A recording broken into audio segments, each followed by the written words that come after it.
રામ જય સિયારામ.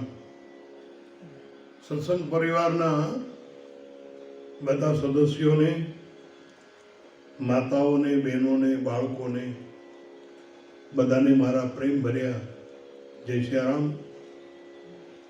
આજે 2 ઓક્ટોબર ગાંધી જયંતિ. ભારતના એક મહાપુરુષ, રાષ્ટ્રપિતાનું પ્રજાએ જેને બિરુદ આપ્યું અને એવા તપસ્વી તપોમૂર્તિ ગાંધીજી, એના પ્રાગટ્યનો આજનો દિવસ ગાંધી જયંતિ. અને એટલે ગાંધી બાપુને આપણે બધા પ્રણામ કરીએ.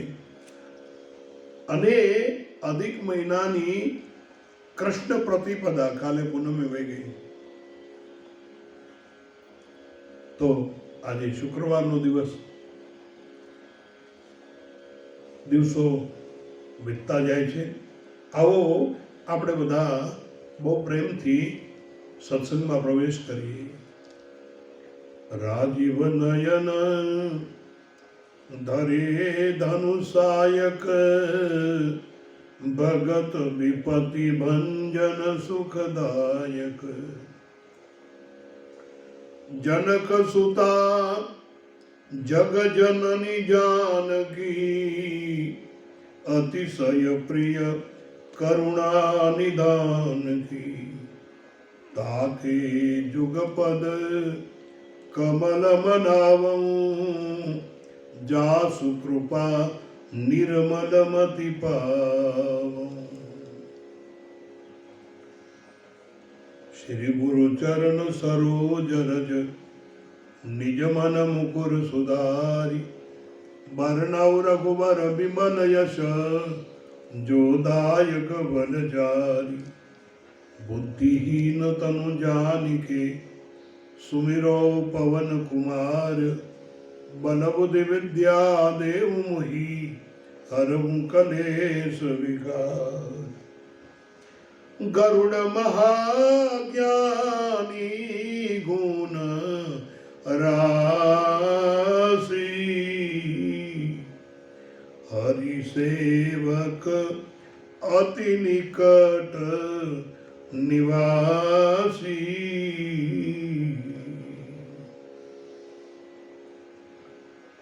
श्री रामचरितमानस की सुंदरकांड की हम कुछ चर्चाएं कर रहे हैं. अशोक वाटिका में जहाँ माँ जानकी जी विराजमान है, वहाँ हनुमान जी आ गए हैं. और तरुपल्लव में ही रहा लुकाई. रावण तब आया और रावण ने जो कुछ किया वो देखा. रावण गया, सब राक्षसी जानकी जी को अनेक प्रकार के डरावने डरावने वेश बना करके, बिहामणे बिहामणे वेश बना करके वो डराने लगे. उस वक्त त्रिजटा नाम की एक राक्षसी थी.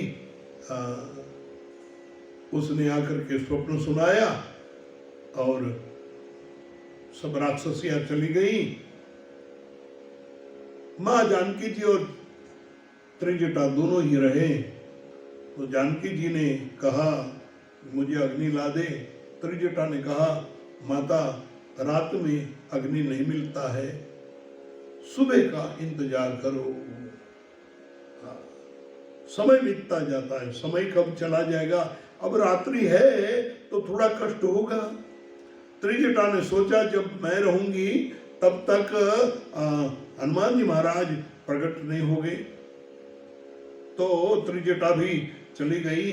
अब माँ जानकी जी अशोक वृक्ष के पत्ते, उनमें जो चंद्र का प्रकाश प्रतिबिंब गिरता है, ये देख करके सोच रही हैं और अशोक को कह रही हैं, हे अशोक मेरे शोक को दूर कर, मुझे थोड़ा सा अग्नि दे.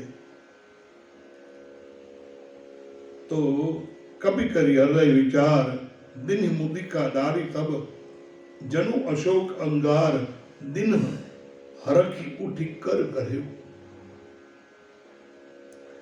कभी करी हृदय विचार, दिनी मुद्रिका डारी तब, तब हनुमान जी ने हृदय में विचार करके सीता जी के सामने वो अंगूठी डाल दी। मानो अशोक वृक्ष ने अंगारा दिया। सीता जी ने उठ के वो मुद्रिका अपने हाथ में ले ली। तो तब देखी मुद्रिका मनोहर। वो मुद्रिका कैसी थी? राम नाम अंकित अति सुंदर। भगवान राम जी का नाम इसमें अंकित हुआ था। चकित चितव मुदरी पहचानी, हृदय विषाद हृदय अकुलानी। हरख भी है, विषाद भी है, क्योंकि मुद्रिका मिली, उनका आनंद है, लेकिन ये कहां से आई? ये अब विषाद शुरू हो गया ज्यादा। मन में सोचने लगी, जीती को सकाई अजय रघुराई। भगवान राम जी को कोई जीत नहीं सकता। भगवान राम जी को कोई जीत नहीं सकता है। तो ये मुद्रिका यहां आई कैसे? और ये राम जी की मुद्रिका है। जानकी जी तुरंत पहचान गई और माया ते असी रची नहीं जाई। माया से कोई ऐसी मुद्रिका बना नहीं सकता। क्या हुआ होगा? ये मुद्रिका यहां आई कैसे? सीता मन विचार कर नाना। ऐसे नाना प्रकार के विचार जानकी जी मन में करने लगी। मन में विचार करती है, नाना प्रकार के विचार आने लगा। क्या हुआ होगा? ये मुद्रिका यहां आई कैसे? अनेक प्रकार के विचार चल रहे थे। सीता मन विचार कर नाना, मधुर वचन बोले वो हनुमाना। छिप करके तरु पल्लव महू रहा लुकाई। वो जाड़ की बीच में छिपे हैं और मधुर वचन बोले वो हनुमाना। मधुर वचन बोले, प्रिय वचन बोले। बोलना ये भी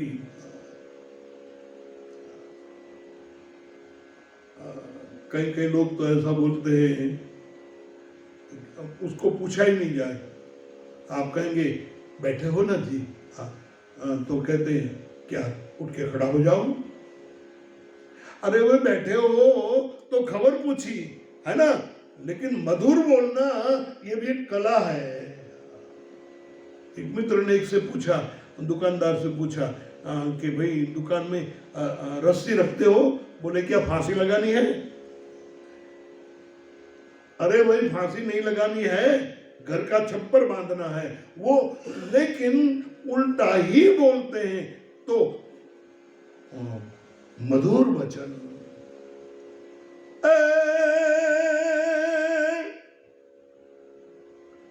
प्रिय बोलमु सजनता दातारी सुरपांथ। प्रिय बोलमु सजनता दातारी सुरपांथ। एता व्यास नु आवड़े ये तो मळे कृपा होय भगवंत।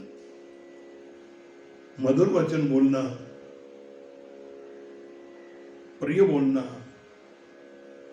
वो सदगुरु की कृपा बिना, इष्ट देव की कृपा बिना शक्य नहीं। वाणी हमारी फिर गई। मधुर वचन, मधुर वचन में क्या बोले? रामचंद्र गुण बरने लागा, सुनत ही सीता कर दुख भागा। भगवान राम जी के गुणों का वर्णन करने लगे। श्री रामचंद्र कृपालु भज मन, हरन भव भय दारुणम। राम जी के गुणों का वर्णन। नवकंज लोचन, कंज मुख, कर कंज पद कंजारुणम। ये सुन करके सुनत ही सीता कर दुख भागा। गौर से सुनिए, मीठा नहीं, भाग गया, दुख भाग गया, मीठा नहीं। और जो भागा दुख तो जीवित है, मिट नहीं गया, मर नहीं गया, लेकिन भाग गया। मतलब कि थोड़ी देर दूर हो गया। कब तक? लागी सुने श्रवण मन लागी, आदि हूं ते सब कथा सुनाई। दुख क्यों भागा? अब ये चौपाई सुनिए। लागी सुने श्रवण मन लागी, जानकी जी भगवान के गुणों को सुनने लगी, कथा को सुनने लगी, लेकिन कैसे सुनने लगी कि लागी सुने श्रवण मन लागी। कान और मन, अपने श्रवण और मन दोनों लगा के सुनने लगी। और सुख दुख ये मन का स्वभाव है, दुख मन में होता है। अगर मन भगवत कथा में लग गया, मन अगर भगवान ने लग गया, तो देखो मन जब लग जाता है कहीं, तो इतनी देर दुख दूर हो जाता है, इतनी देर दुख नहीं टिकता है। हाँ, ये जरूर मन वापिस आ जाता है तो दुख शुरू हो जाता है। इसलिए कथा भी सुनना है तो कैसे सुननी चाहिए? लागी सुने श्रवण मन लागी। कान तो लगाते ही है सब, लेकिन मन भी लगाना चाहिए। राम कथा में ही आपने सुना है कि भगवान शिव जी सती को लेकर के अगस्त्य मुनि के पास कथा सुनने के लिए गए। तो शिव जी ने श्रवण और मन दोनों लगाया, और सती वहां बैठी थी, उसने श्रवण लगाया लेकिन मन नहीं लगाया। मन कहीं और भागता था कि ये जो हमारी पूजा करता है ये बेचारा, ये क्या कथा। ठीक है, अब मैं पतिव्रता हूं, अब मन में कहीं और मन भाग रहा है, भगवान की कथा में मन नहीं लगा। और जिसका मन कथा में नहीं लगता है तो उनका दुख दूर नहीं होता है। इसलिए दुख दूर करना चाहते हो तो कथा में श्रवण और मन दोनों लगाओ। जानकी जी का दुख सुनत ही सीता कर दुख भागा, भाग गया। अब आदि हूं ते सब कथा सुहाई। पहले से भगवान राम जी के जन्म से लेकर बाल कांड, अयोध्या कांड, अरण्य कांड सब कथा सुनाई, लेकिन किष्किंधा कांड नहीं कहा।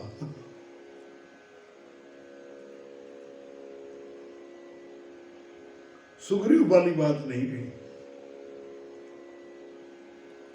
अब ये क्यों कह रहे हैं हम, ये भी आगे सुनिए आप।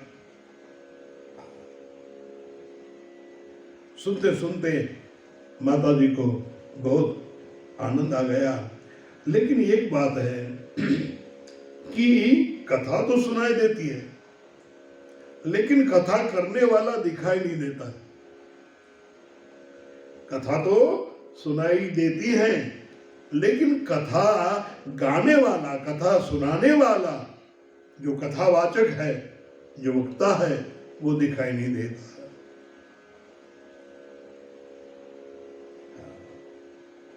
और सच्चा कथावाचक वही है जो अपने को अप्रकट रह करके, अपने को अप्रकट रख करके कथा सुनावे। अपने को अप्रकट, अरे भाई व्यास गद्दी बनी है और अप्रकट कैसे? अपने को मतलब मैं को अप्रकट। इसलिए वक्ता जब व्यासपीठ पर बैठता है ना, तो व्यासपीठ की प्रदक्षिणा करता है और प्रदक्षिणा करके ये वो अपने को मिटा देता है। अब मैं नहीं,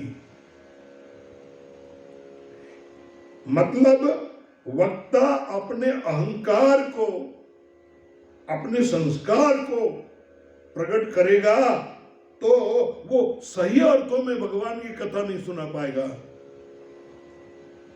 अगर वक्ता अपने अहंकार को प्रकट करेगा तो अपनी ही बात करेगा। मैं इधर गया तो इधर हुआ, इधर गया तो इधर हुआ, मैं, तो भगवान की कथा नहीं होगी।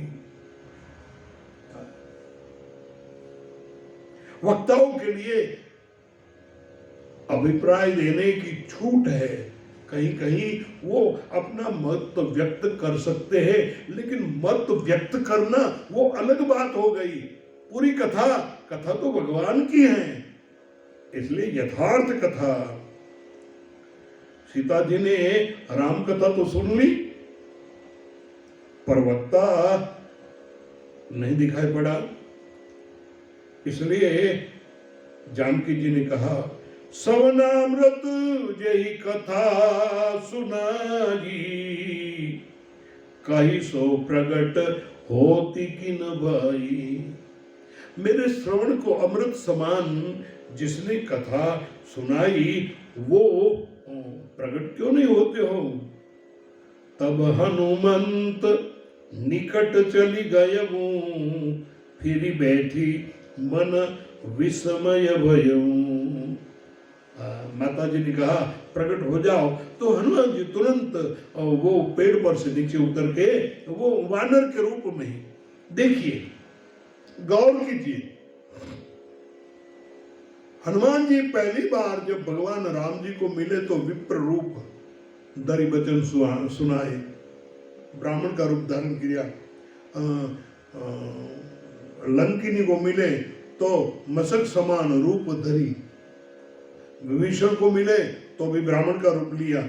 लेकिन मां जानकी जी को मिले तो हनुमान जी ने अपना कोई रूप बदला नहीं, अपने यथार्थ रूप में बंदर के ही रूप में रहे और जाकर के माता जी को प्रणाम। तब हनुमंत निकट चली गयऊं, फिर बैठी मन विस्मय भयऊं। जानकी जी ने देखा कि ये बंदर आ रहा है, खड़ा है, तो तुरंत वो पलट करके, मतलब इसकी ओर पीठ करके बैठ गई। कौन है? अब मजा देखिए, हनुमान जी को अपमान नहीं लगा, हनुमान जी को दुख नहीं लगा, क्योंकि वो सोचते हैं कि मां बस राम कथा ही सुंदर है, कथा के वक्ता नहीं, कथाकार नहीं। कथाकार मैं हूं, लेकिन कथाकार तो देखने लायक भी नहीं है।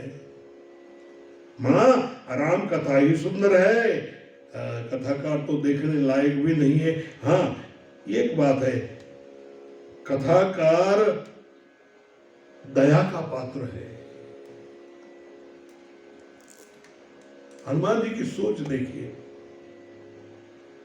मां आपने बिल्कुल ठीक ही किया, आपने बिल्कुल ठीक ही किया। और इसमें बड़ी सार्थकता है। जिस जीव के माध्यम से ये कथा प्रकट हुई वो तो दया का पात्र है। तो आपने ठीक किया। उल्टा देख करके माँ ने पूछा, आप कौन है, आपका परिचय दो। आप कौन है, आपका परिचय दो। हनुमान जी ने कहा, रामदूत मैं मातु जानकी, रामदूत मैं, मां मैं राम जी का दूत हूं। बोले हाँ हाँ भाई, वो तो समझ में आया कि आप राम जी के दूत हो, ये तो समझ में आया, पर आपका पूरा परिचय क्या है, आप कौन है? आप राम जी के दूत है, लेकिन कौन है, आपका परिचय क्या? अब हनुमान जी जो परिचय देते हैं वो बड़ा बड़ा मार्मिक परिचय है। हनुमान जी कहते हैं, मातु जानकी, माँ मुझे मेरे परिचय की और कुछ खबर नहीं, लेकिन एक पता है, क्या? मेरी माँ जानकी है। रामदूत, मैं भगवान राम जी का दूत हूं और मेरी माँ जानकी है। मेरी माता का नाम जानकी है। ये बड़ा विचित्र परिचय है।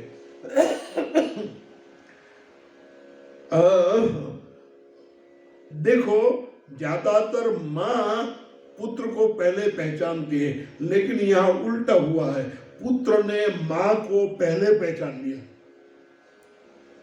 यहां कुछ उल्टा हुआ है, ये बड़ा विचित्र है। हनुमान जी की बुद्धिमत्ता देखिए, इसलिए बुद्धिमत्ता वरिष्ठम, सहजता देखिए, सरलता देखिए। हनुमान जी ने सोचा, अगर मैं मां जानकी जी को मेरा परिचय अंजनी के पुत्र के रूप में देता हूं, तो फिर सीता जी से आप मुझे पुत्र समझिए ऐसा कहने का अधिकार मेरा न रहेगा, क्योंकि मेरी मां तो अंजनी है।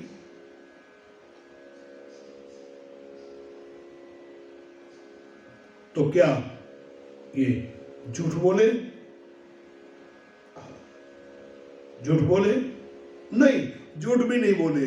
मां अंजनी ने, पिता केसरी ने हमको ये शरीर दिया है, लेकिन मैं असली मां की शोध में हूं और वो आप हैं, इसलिए आपका मैं बेटा हूं।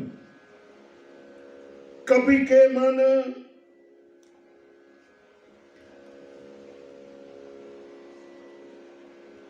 ऐसा हुआ, मैं आपका बेटा हूं। तो और कहा, यह मुद्रिका मातु में आनी, ये मुद्रिका मैं लाया हूं। दिनी राम तुम कह सही दानी, भगवान राम जी ने आपको देने के लिए, मुझे परिचय के लिए दिया है। और रामदूत में मातु जानकी, सत्य शपथ करुणा निदान की, ये भी आइडेंटिफिकेशन है। हमारे बहुत से महात्मा लोग कहते हैं कि जब भगवान राम जी को वो कहती थी आप करुणा निदान है, तो राम जी उसको जानकी कहते बुलाते थे, इसलिए जानकी करुणा निदान ये आइडेंटिटी है। तो ये रुजू कर दिया और कहा, मां ये मुद्रिका मैं लाया हूं और ये राम जी ने अपने हाथों से मुझे दिया है आपको देने के लिए, परिचय कराने के लिए। अब जानकी जी को थोड़ा भरोसा हुआ, वो मुड़ के हनुमान जी के सामने बैठ गई, कहने लगी कि भैया नरवा न रही संग कहूं कैसे, कही कथा भई संगति जैसे। जानकी जी ने पूछा, हे भैया आप वानर हो, राम जी नर है, नर और वानर इसकी संगति कैसे हुई, ये कथा आप मुझे ये समझा के कहो ना। इसलिए मैंने कहा कि देखो हनुमान जी महाराज ने सब कथा सुनाई, लेकिन किसी ने आकांड की कथा नहीं सुनाई, वरना वानर और नर कैसे एक हुए, राम जी की सेना में वानर कैसे आए, वो आते, लेकिन सुग्रीव वाली कथा नहीं सुनाई। अपना राम जी से मिलन हुआ वो कथा नहीं सुनाई। सुग्रीव की कथा इसलिए नहीं सुनाई क्यों कि सुग्रीव को हनुमान जी अपना मित्र मानते हैं। सुग्रीव के प्रति भी हनुमान जी का बहुत अच्छा भाव है। तो हनुमान जी महाराज ने सोचा कि अगर मैं माँ को कहूंगा कि सुग्रीव, तो वो कहेंगे हाँ मैंने वस्त्र आभूषण डाले थे, और फिर ये कहना कि सुग्रीव ने वस्त्र आभूषण लेकर के वो राम जी के पास नहीं गए, तो सुग्रीव के लिए माँ के मन में थोड़ी सी भी गैरसबंदी होने देनी है, इसलिए सुग्रीव का नाम ही नहीं लिया। लेकिन यहां नर वानर का संग कैसे हुआ, ये माता जी जब पूछती है तो हनुमान जी महाराज कहते हैं कि मां ऐसा ऐसा हुआ, वाली और सुग्रीव दोनों भाई और प्रभु पधारे, हम ऋषिमुख पर्वत ऊपर थे, ये सब बात सुनाई। कपि के वचन सप्रेम सुनी उपजा मन विश्वास, जाना मन क्रम वचन या कृपा सिंधु कर दास। अब ये दोहरा भी ध्यान से सुनिए। कपि के वचन सप्रेम सुनी उपजा मन विश्वास। विश्वास, विश्वास ही बड़ी बात है। हमारे गुजराती भजनी गाते ना, तुम्हें विश्वासी नर ने कावेड़ो, ए माणा राज रे नर रे नुगरानी हारे, निडलो न करिए रे जी। तुम्हें विश्वास नर, विश्वास देखिए गोस्वामी जी प्रथम में मंगलाचरण में ही रामायण जी में कहते हैं, भवानी शंकर वंदे श्रद्धा विश्वास रूपिण, याव्या विना न पश्यन्ति सिद्धा स्वांतस्तमेश्वरम। भवानी श्रद्धा का प्रतीक है और भगवान शिव जी विश्वास का प्रतीक है, तो हनुमान जी स्वयं विश्वासी है। कपि के वचन सप्रेम सुनी उपजा मन विश्वास, मन में विश्वास हुआ। देखो विश्वास उत्पन्न करना, किसी को हम पर विश्वास हो जाए, ये बहुत बड़ी बात है, बहुत बड़ी बात है। और ये भी बात है, बहुत जल्दी विश्वास नहीं करना चाहिए, बहुत जल्दी विश्वास नहीं करना चाहिए, क्योंकि हो सकता है विश्वासघात हो। लेकिन हनुमान जी महाराज कपि के वचन सप्रेम सुनी, इतना वार्तालाप हुआ, उन्होंने राम कथा सुनाई और इतनी सहजता से सुनाई, इतनी सरलता से सुनाई, इसकी बात में जानकी जी को भरोसा हो गया। इसलिए मां सुनी उपजा मन विश्वास, सुन करके हनुमान जी की बातें सुन करके, मधुर वचन है, ऐसे वचन है, थोथराड़ा वगैरह बोलिया। हाँ, जब झूठ बोलता है ना तो प्लान बनाना पड़ता है। हमारे संगीतकार और हम वो वीज़ा लेने के लिए जा रहे थे, तो मुझे पूछा कि क्या कहने का है। मैंने कहा कुछ तैयारी नहीं करनी है, जो कहने का सत्य कहने का। सत्य को कभी व्यवस्था नहीं कर, सत्य बोलने के लिए कोई व्यवस्था नहीं करनी पड़ती है। सत्य बोलने के लिए कुछ आयोजन नहीं करना पड़ता। झूठ बोलने के लिए मन में क्यों क्यों गोठों पड़े। सत्य बोलने के लिए तो हनुमान जी महाराज कपि के वचन सप्रेम सुनी उपजा मन विश्वास, जाना मन क्रम वचन या कृपा सिंधु कर दास। ये भगवान का, राम जी का दास है, मन में विश्वास हुआ। लेकिन आगे की कथा अब कल सुनाएंगे, आज समय हो गया। आइए, सर्वे भवन्तु सुखिनः, सर्वे सन्तु निरामया, सर्वे भद्राणि पश्यन्तु मा कश्चित् दुःखभाग् भवेत्। ओम शांति शांति शांति।